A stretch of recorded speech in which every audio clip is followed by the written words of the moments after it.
Shalom Bapak Shalom Ibu, Abuna, shalom selamat shalom pagi. Bu Biho, shalom juga Shalom Bu Shalom Lingga. Pak, Pak. ya Bunda. Shalom Abu Shalom Lina. Abuna. Shalom Shalom Abuni, semuanya. pagi semua, semuanya pagi. Iya, selamat pagi Puji Tuhan, selamat pagi Pak Mardani juga eh, Shalom. Bu Acen, Bu Nancy Shalom, selamat Fajusman. pagi Abuna, Abuni, Bapak Ibu sekalian. Iya, Bu Dora Gunawan ya, Bu Leli, Kak Kristia. Ya, puji nama Tuhan kalau kita boleh ada sampai hari ini itu semua adalah anugerah Shalom Tuhan. Abuna. Bapak Ibu semua. Selamat pagi.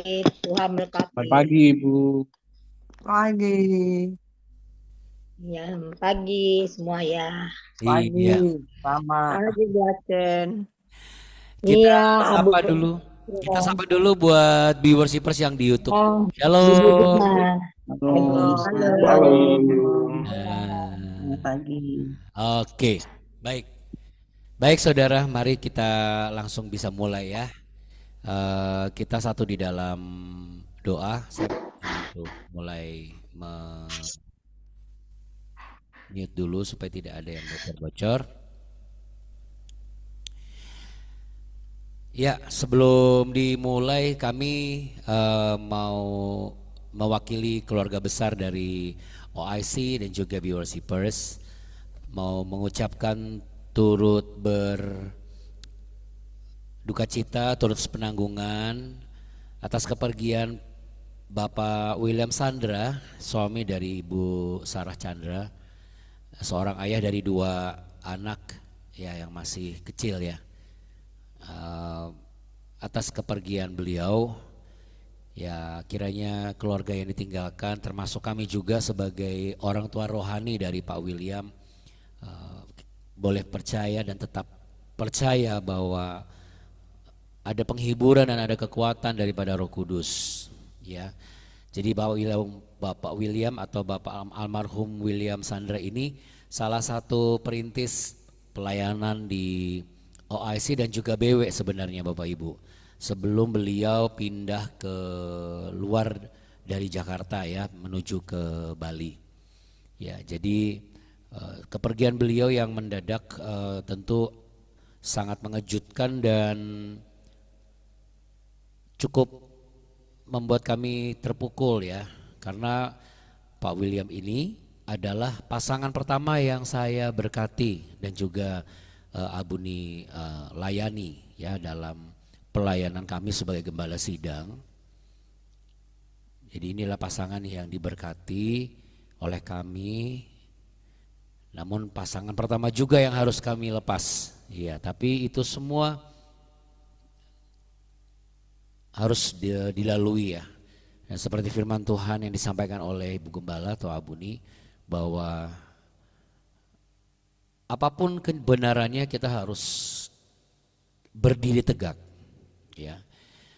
Supaya kita tetap siap menghadapi berbagai macam hal yang harus kita hadapi. Karena kepergian seseorang atau berpulangnya seseorang itu adalah keniscayaan. Untuk itu mari bagi kita yang masih diberi kesempatan untuk hidup ya, walaupun saya selalu sampaikan ya, walaupun sudah tidak muda bukan berarti akan pergi duluan. Karena yang seharusnya orang tua yang diiringi kepergiannya justru malah orang tua yang melepaskan pergi anak-anaknya. Jadi mari kita belajar terus pembelajaran hidup. Dan tidak ada satu kebenaran pun yang bisa memerdekakan kita dari hal-hal yang berpotensi menghancurkan kita. Kecuali kita memahami kebenaran itu yang memerdekakan kita.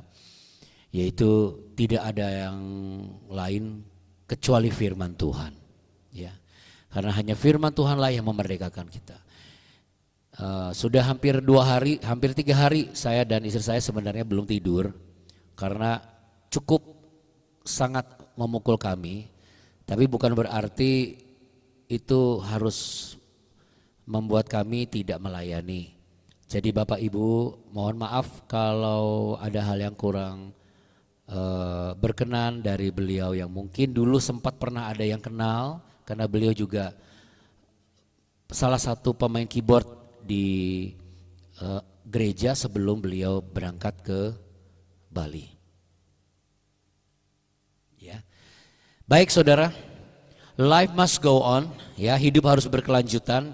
Jadi ini saatnya kita untuk membawa sukacita surga datang ke dalam kehidupan kita. Mari kita beri tepuk tangan dulu sama-sama buat hadirat Tuhan ya saudara ya. Haleluya.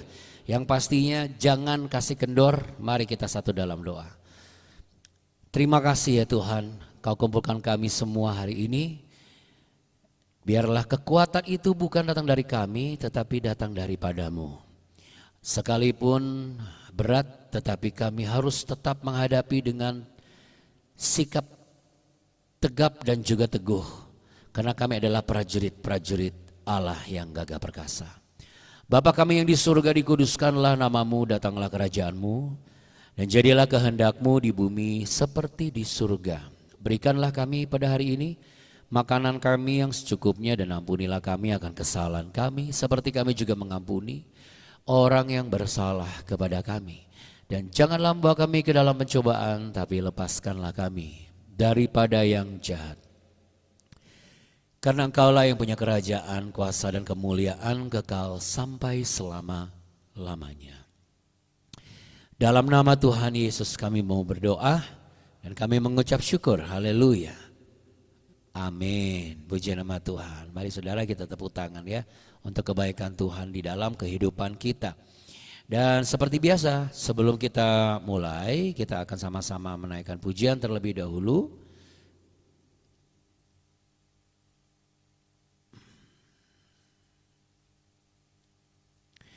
Dan ini pujian yang akan kita naikkan Bapak Ibu berikut ini.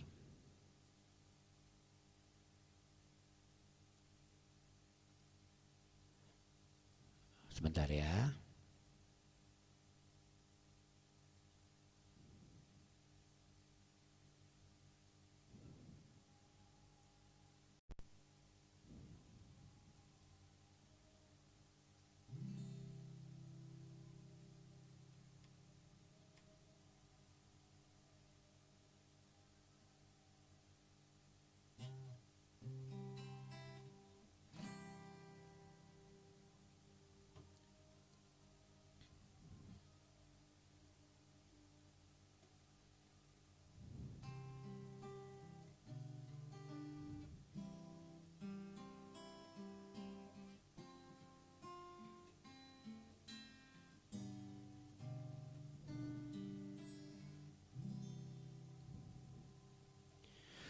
Penyertaan-Mu Tuhan, segalanya bagiku. Hadir-Mu di hidupku, terutama bagiku.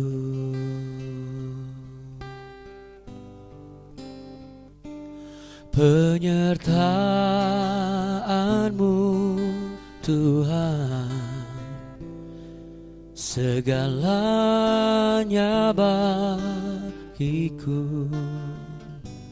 Hadir-Mu di hidupku,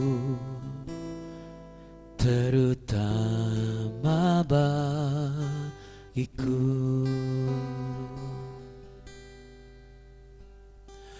Anugerah-Mu,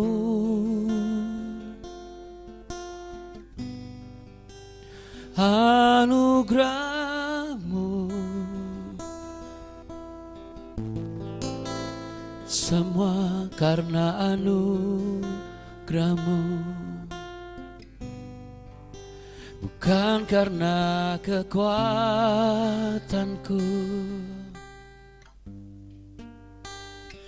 Anugerah-Mu,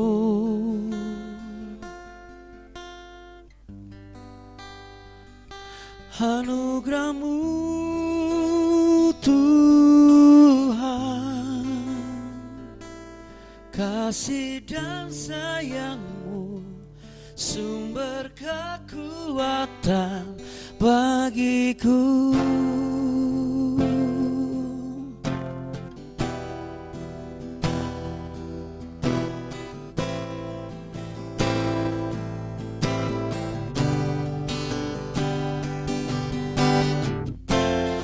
Anugerah-Mu Tuhan cukuplah bagiku.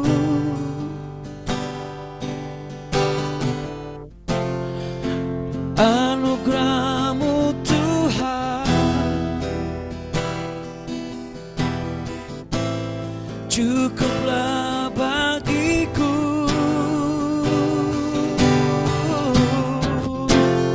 Anugerah-Mu Tuhan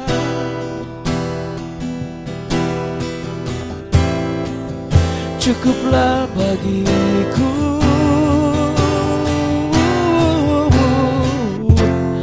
Anugerah-Mu Tuhan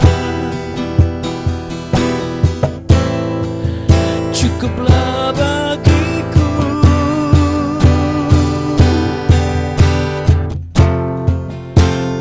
Kasih dan sayang-Mu sumber kekuatan bagiku.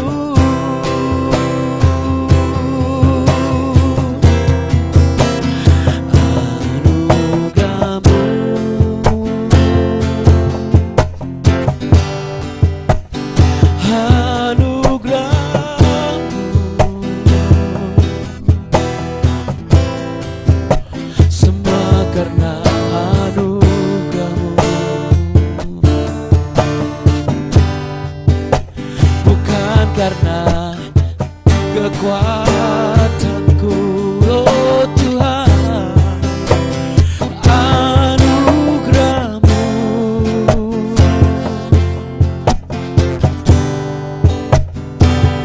anugerah-Mu Tuhan, kasih dan sayang-Mu sumber kekuatan bagiku.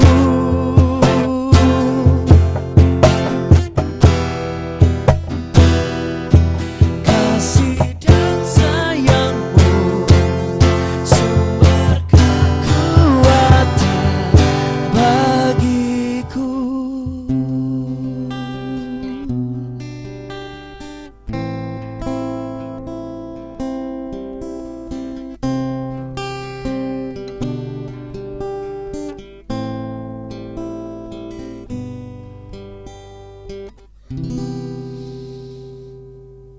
Haleluya, puji Tuhan. Katakan amin, yes, yes, yes. Ya.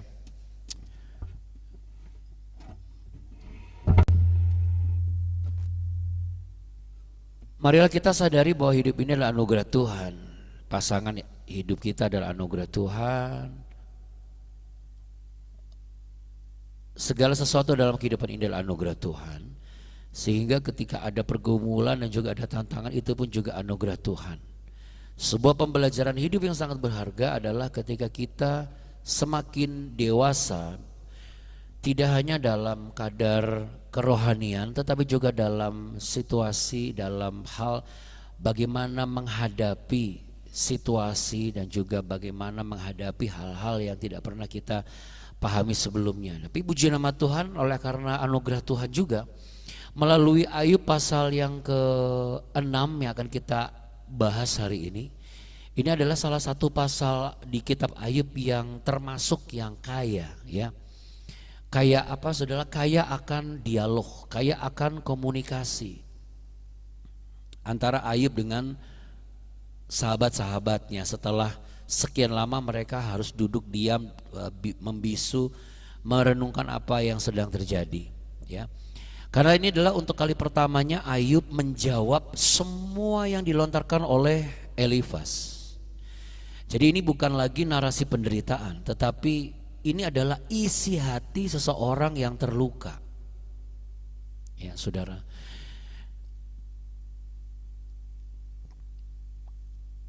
Jadi mari kita akan belajar bagaimana saat hati ini terluka, kita belajar untuk tidak memendam itu sendirian, itu yang pertama.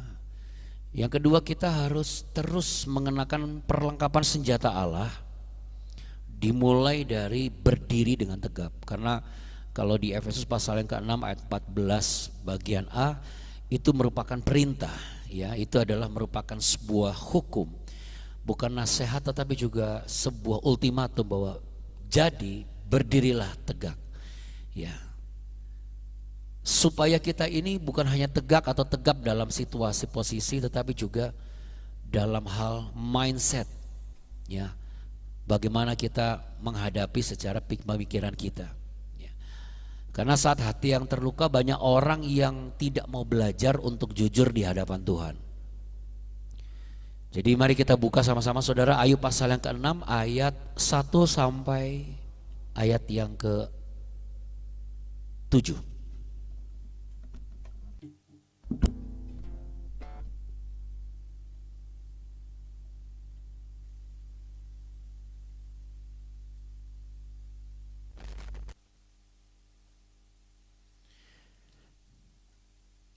Terima kasih Kalden sudah bergabung.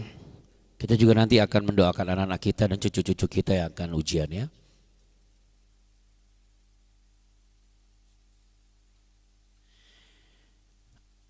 Ayub kecewa terhadap sahabat-sahabat itu adalah judul perikopnya. Tapi kita belajar hal yang lain di balik ini. Lalu Ayub menjawab, hendaklah kiranya kekesalan hatiku ditimbang dan kemalanganku ditaruh bersama-sama di atas neraca. Maka beratnya akan melebihi pasir di laut. Oleh sebab itu tergesa-gesalah perkataanku. Karena anak panah dari Yang Maha Kuasa tertancap pada tubuhku dan racunnya diisap oleh jiwaku. Kedahsyatan Allah seperti pasukan melawan aku. Meringkiklah keledai liar di tempat rumput muda, atau melenguhkah lembu dekat makanannya? Dapatkah makanan tawar dimakan tanpa garam? Atau apakah putih telur ada rasanya? Aku tidak sudi menjamahnya. Semuanya itu makanan yang memualkan bagiku. Betul, ada satu tersirat seperti kekecewaan, ya. Bagaimana kita tidak kecewa, ya? Karena keadaannya tidak sesuai dengan apa yang kita harapkan. Tapi terkadang kita sebagai Elifas atau kita sebagai Ayub, mungkin ada yang pernah mendengar gini, jangan lebay deh, yang kuat dong gitu. Kalau kamu merasa susah, masih banyak loh orang yang lebih susah dari kamu gitu. Apakah itu adalah hal yang lumrah? Ya, sangat lumrah, karena kan konotasinya untuk memberikan sebuah penguatan. Tapi masalahnya nanti hasilnya akan membuat orang itu, saya harus terlihat kuat nih gitu. Karena orang hanya melihat luka yang terlihat gitu. Tapi orang tidak mau melihat beban yang bercokol dan itu sudah menjamur di dalam hati saudara. Makanya langsung Ayub gini, ya gini deh, kira-kira kalau ditimbang nih di neraca, ya. Jadi gitu kalau di ayat 2 sampai ayat yang ketiga, ya saudara, ya. Jadi kesusahan ditimbang, kesusahan ini berasal dari kata ka'ash. Ka'ash ini bukan kesusahan seperti orang gak punya duit saja, tetapi dia merasa sedih karena penderitaan batin yang sudah mengakar di dalam, ya. Jadi dengan kata lain Ayub lagi ngomong, lagi ngejawab Elifas, oke, kamu bisa menggurui saya, menasihati saya, tapi kamu lihat pasir di laut, kamu timbang di atas neraca. Penderitaan saya itu lebih berat dari semua pasir laut ini. Kira-kira demikian saudara. Tapi ini bukan sebuah drama. Ini adalah jeritan hati.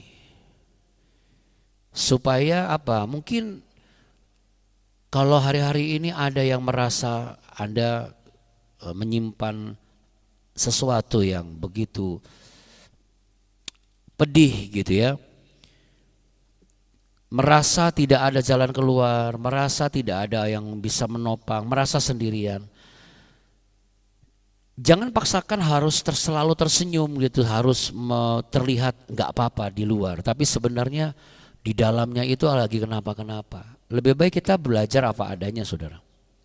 Karena itu nanti akan membuat kita menjadi seperti domba yang akhirnya memisah atau terpisah dari kawanannya. Di salah satu surat Petrus ya dikatakan bahwa berjaga-jagalah karena iblis itu seperti singa yang mengaum-ngaum.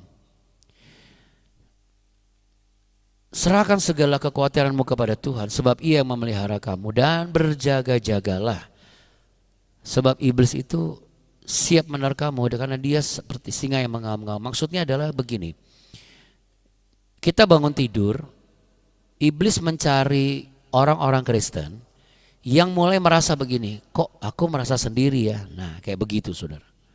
Kok aku merasa kayaknya paling sial ya. Nah, dia mencari orang-orang Kristen yang model kayak begini, atau dia mencari orang-orang atau keluarga-keluarga yang akhirnya kayaknya kita berhenti dulu deh atau apa dulu deh gitu ya. Padahal sebenarnya yang perlu dilakukan adalah bicara. Tapi terkadang seseorang atau komunitas atau siapapun pasti kalau tidak mengenal kebenaran, pasti dia akan membenarkan pemikirannya sendiri. Gimana saya mau ngomong? Kayaknya saya takut ganggu. Padahal kan sebenarnya belum tentu mengganggu. Kira-kira demikian ya Bapak Ibu terkasih. Mungkin nanti kalau berkenan bisa. Karena ini gini saudara, melengkapi apa yang disampaikan oleh Abuni kemarin. Di bulan Juni ini Tuhan kasih tema itu adalah bagaimana mengaplikasikan perlengkapan senjata Allah. Bukan seperti cerita dongeng atau cerita gagah perkasa yang enak didengar tapi sulit untuk dilakukan karena nggak ngerti. Saya tertarik sekali dengan apa yang dikatakan istri saya kemarin di atas mimbar bahwa begini.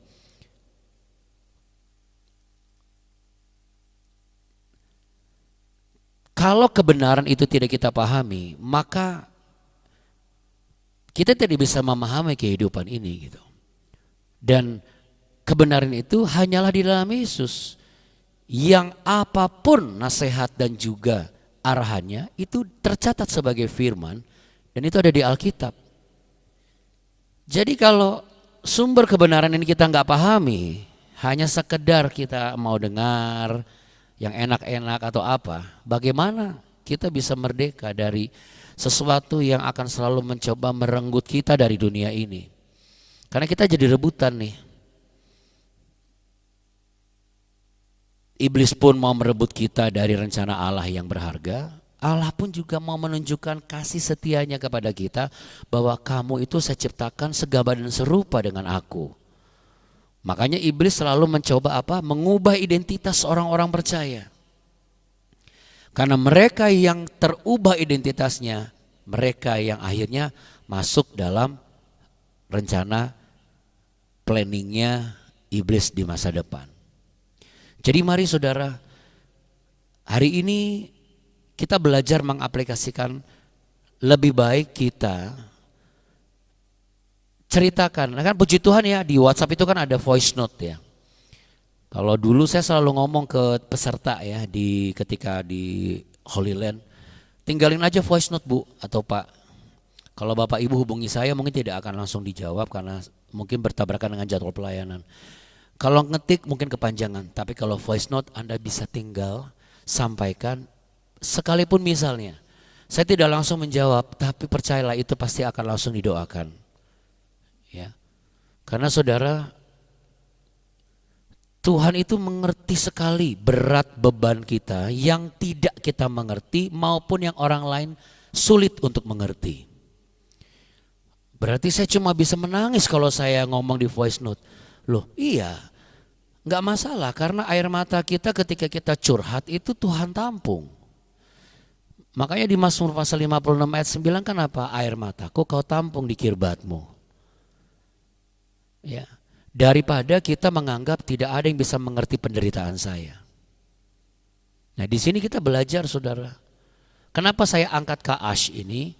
Supaya saudara dan saya ini jangan mengalokasikan atau menggolongkan begini. Oh kalau kayak begini saya gak perlu ngomong. Bisalah saya ini ngomong. Kalau ini saya kayaknya bisa deh gak usah ketahuan. Mau berat, mau kecil, maksud saya mau besar, mau kecil, mau berat atau ringan. Kalau memang kita merasa saya ini butuh untuk didengar, lebih baik bicara, minimal bicara saja dan direkam. Kalaupun tidak di voice note, tidak dikirim, Anda rekam di recording voice recorder, bicara sama Tuhan. Bagaimana dan apa yang Anda rasakan, supaya pemikiran kita itu tidak dipenuhi dan dijajali oleh panah-panah api dari si jahat. Jadi Bapak Ibu dan saudara-saudari terkasih, adalah suatu hal yang berharga yang Tuhan lihat saat air mata kita itu jatuh di hadapannya, daripada air mata kita jatuh bukan di hadapannya. Karena ketika air mata kita jatuh di hadapannya, ada belas kasih Tuhan, ada belas kasih Bapa yang siap menyambut kita dan memberikan kita pemulihan. Tetapi kalau air mata kita bukan di hadapan Dia, maka itu akan menjadi sarana dari iblis untuk menyalurkan hal-hal yang tidak berkenan. Apakah saudara hari-hari mengalami penderitaan batin yang mungkin Anda enggan untuk bagi kepada suami hanya karena alasan aku sangat mencintai dia, aku tidak mau membebani dia. Saya mau bongkar, itu pemikiran yang sangat keliru, yang kelihatannya bijaksana, tapi itu adalah sebuah kebodohan. Aku tidak mau ngomong sama orang tuaku, nanti orang tuaku merasa kecewa dan menyusahkan. Percayalah, itu tidak diajarkan dalam kitab suci. Kitab suci mengajarkan berkatalah ya di atas ya dan tidak di atas tidak. Di luar dari itu berasal dari si iblis atau si jahat. Ingat saudara, iblis itu adalah sang ahli. Saya mengutip dari apa yang Roh Kudus taruh di mulut istri saya kemarin di khotbah. Iblis itu jago bohong, ahli dalam memanipulasi. Makanya disebut dia bapa segala pendusta. Dia bisa menyerupai malaikat terang, tapi sesungguhnya ia adalah sosok yang sangat-sangat intens untuk menarik semua anak-anak terang Tuhan menjadi bagian dari rencana kegelapan iblis mulai dari hari ini sampai masa yang akan datang. Kita sebagai penyembah-penyembah sejati, mari sama-sama kita berseru di hadapan Tuhan. Kita mau berani mengatakan penderitaanku ini adalah anugerah-Mu. Kita mau berani untuk terbuka.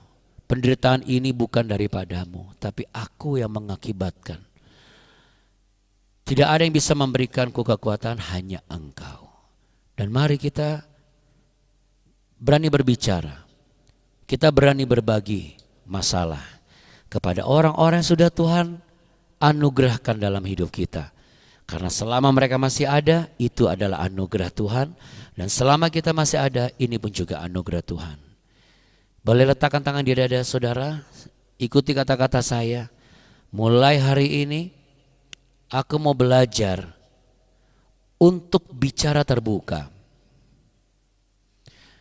Karena aku percaya aku masih punya Yesus yang mengerti bebanku saat tidak ada seorang manusia pun yang bisa memahaminya. Tidak ada jalan keluar kecuali dalam Yesus saudara. Mari kita satu di dalam doa. Terima kasih ya Bapak. Biarlah apa yang hamba sampaikan ini bukan datang dari mulut lidah hamba sendiri, tapi dari Roh-Mu. Kami mengarahkan tangan kami untuk Alden, Talia, Audrey, Yosena, dan semua anak-anak cucu dari Bapak Ibu semua, baik yang di Zoom maupun yang di YouTube. Yang tepat hari ini adalah hari di mana mereka masuk dalam ujian kenaikan kelas. Tuhan Yesus menyertai mereka dan meletakkan kecerdasan, kepintaran di dalam diri mereka. Roh Kudus akan menjadi inspirasi yang sempurna, memberikan daya ingat yang dahsyat, sehingga Engkau akan jadikan mereka sebagai generasimu, generasi Kristus yang akan memiliki masa depan yang gilang gemilang dan tidak berkekurangan. Hamba serahkan semua yang akan bekerja hari ini ke dalam tangan-Mu ya Tuhan. Hamba serahkan seluruh bagian yang ada di dalam kehidupan kami, termasuk juga wilayah kami tinggal, lokasi kami bekerja, dan juga dari Sabang sampai Merauke, negara kami Indonesia. Apapun goncangan yang sedang terjadi atau yang akan datang, yang akan kami hadapi, kiranya tahun 2026 ini kami mau tetap imani seperti yang ada di Ibrani 12 ayat 28, bahwa kami akan tinggal dalam rancangan-Mu yang tak tergoncangkan. Sebab inilah tahun untuk menguji apakah kami masih memiliki iman yang tak tergoncangkan. Biarlah Kau temukan itu pada kami. Dan kiranya apa yang Engkau sediakan berkat hari ini akan membawa pemulihan, kesehatan, kesembuhan ilahi, kekuatan yang baru, kelegaan, dan perspektif baru yang semakin membuat kami menjadi pribadi yang berkenan kepadamu. Bukalah tangan saudara, terimalah berkat, terimalah damai sejahtera, terimalah cinta kasih setia Tuhan Yesus yang sesungguhnya selalu tersedia setiap pagi, sebab besarlah kasih setianya untuk kita semua. Tuhan memberkati engkau dan melindungi engkau. Tuhan menyinari engkau dengan wajah-Nya dan memberi engkau kasih karunia. Tuhan menghadapkan wajah-Nya kepadamu untuk memberimu damai sejahtera yang hanya ada di dalam Yesus Kristus Tuhan. Haleluya. Mari sama-sama katakan amin. Ya, Tuhan Yesus memberkati saudara. Ingat, jangan pernah kita berdiri di atas pengertian sendiri jikalau kita belum sesungguh-sungguh memahami isi dari firman Tuhan. Tanpa memahami ini, maka kita tidak bisa mengalami kemerdekaan. Tuhan Yesus memberkati, tetap bertumbuh, jangan kasih kendor. Saya, Abuna dan juga Abuni mohon izin pamit dulu mempersiapkan anak-anak. Selamat mempersiapkan anak cucu ya Bapak Ibu. Shalom, Tuhan berkati. Kami ucapkan juga Kak Petris. Iya, Kak Petris dan juga Kak Sarah selamat bergabung di grup BW ya. Haleluya. Kiranya semakin bertumbuh ya. Sudah ada anggota keluarga lagi untuk di grup BW. Kita beri tepuk tangan ya. Tetap semangat Kak Petris dan juga Kak Sarah. Tuhan Yesus memberkati. Shalom. Terima kasih Buni, Bapak-Bapak, Ibu-Ibu. Iya Bu Lingga. Iya, sama-sama Bu. Mari Bapak Ibu semua, bye.